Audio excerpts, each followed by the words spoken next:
Are you looking for a pet? If so, the Humane Society of Yuma has a deal that will get some tails wagging. And the intense desert heat just doesn't seem to let up. News 11's Rob Fram joins us with the latest on whether or not there's any relief headed our way. You can label this as accidental discovery. Now, authorities have discovered a pipeline-style smuggling tunnel in an abandoned supermarket in Calexico. A ribbon-cutting ceremony today in El Centro marking the completion of a primary runway at the Naval Aviation Facility. The $14 million. A 95-year-old Southern California man is recovering after being stung by hundreds of bees. The man was walking past this apartment building in Redondo Beach when the bees attacked him. From steaks to hot dogs, Somerton Valley Senior Center cooks are serving what they can after thieves take $5,000 worth of meat.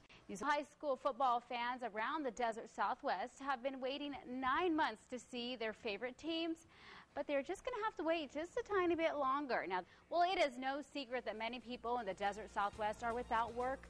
And up next on the evening edition, hear from two Yuma men who tell us about their struggle to find a job and to stay motivated despite their unsure future. Also, see how one dedicated canine paid tribute to his late owner. All eyes are on Irene tonight. Thanks for joining us. I'm Anna Corpus. Now, Irene is packing quite a punch, and it looks like she is on track to strike North Carolina first. Now, here is a live look from Wrightsville Beach, North Carolina. Says the project injected the local economy with nearly $4 million and created a number of jobs. Well, dog is a man's best friend, and this next video is proof. A heartwarming and yet also heartbreaking image of a very loyal lab laying next to the casket of Sailor John Toomey. And scary moments for a passenger and a captain at Los Angeles International Airport. Now, both were injured Wednesday night when a jetway collapsed. The accident happened as both of them stepped off the plane. That's when the jetway next to the aircraft collapsed. Officials say they fell about 10 feet. Both are said to be in fair condition. An investigation is underway to figure out how this happened. My biological clock is ticking like this. A memorable scene many women can relate to. Diane and Ernesto Morales tried 8 years to have a child. They found I had cervical stenosis, so he said I was a good candidate for insemination. One try and 33 very difficult weeks later, Ernesto and Alexander came into the picture.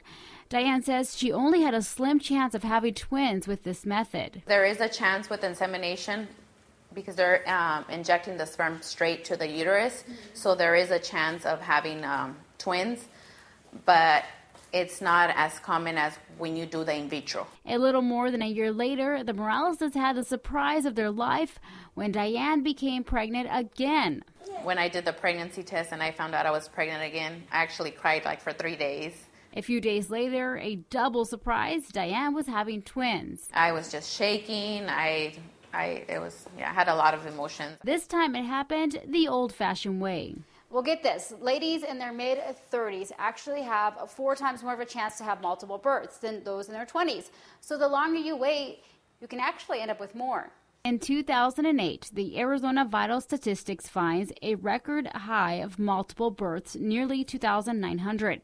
In 2009, 26% of expecting mothers 45 and older in Arizona had twins, triplets, and quadruplets. As for the Moraleses, they are looking forward to welcoming home Amelia and Delilah once released from the hospital. Veteran Roland Castellanos doesn't need any memorials to remember his fellow Marine Fernando Padilla or the memory of the last time they were together, March 28, 2003. Just 1 year into his military career and 3 months into his first deployment, both ended up in a fierce battle. It was Nasiriyah, Iraq. It was known as Ambush Alley. They had told us that the last 12 convoys that went through there had taken, like, at least 10 of them took casualties. And the 7-ton truck they rode in was no exception. Roland, Fernando, and a fellow Marine headed out in the darkness down Ambush Alley. It was dark. Everything is dark. I remember just tracer rounds, left and right. All you hear is gunfire. Their truck rolled, Roland ejected, but the darkness hid them from Iraqis. I tried to look for Sergeant Padilla, tried to look for the other Marine that was in the truck with us, and there was nobody. Nobody ever responded, so. Roland was brought to safety, treated for a gunshot to his leg, and sent home to Yuma. I imagined everybody was accounted for. I thought that I was the only actual casualty that night. For 2 months, Roland did not know the truth. I said a comment. I was like, man, whenever Sergeant Padilla gets back, I'm gonna give him hell. And then it's then that she's like, what are you talking about? She tells me that he passed. 26-year-old Fernando was killed. Just heard that he went missing, and then they found his remains. Fernando was a San Luis resident, husband, and beloved father of 2 young sons. Roland remembers him talking about them. He just showed me pictures of his kids. Told me he just had a son. 8 years after this deadly attack, Roland is still trying to cope. Just to know that you're that close to it, to where the person right next to me is no longer with us, and I'm, and it makes it even crazier is Sergeant Padilla died that night. I was shot, and the guy next to me, not a scratch. Roland will always think about what happened that fateful night. I always think back, what could I have done different? What if things were different today? But some things remain the same. Roland lives with a bullet lodged in his leg, so he'll always walk with a slight limp, though he stands proudly as a Purple Heart recipient. Purple Heart is for wounds received in action. Now, on the 10th anniversary of the event that sparked the war, Roland is still loyal to his country as ever. As always, the U.S. will prevail, so, I think I support the military and everything it's doing. So I just let them do it. It's their time. For News 11, I'm Anna Corpus.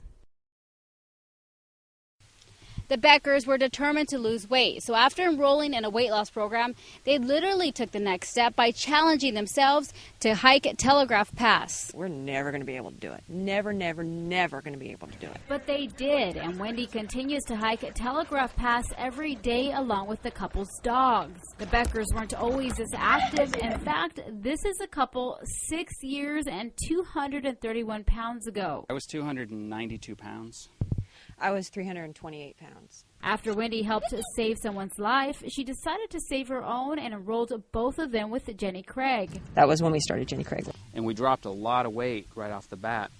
There comes a point where you level out unless you add the exercise in. That's when the couple decided to conquer Telegraph Pass. It was kind of like a challenge that we could always see every day. The Beckers' weight loss success has landed them on Jenny Craig spots. Just were dropping weight like crazy, and they started taking notice in us, and corporate got our pictures. Then Good Housekeeping magazine featured them. So they called us up, and we said, yeah, sure. And so they flew us to New York.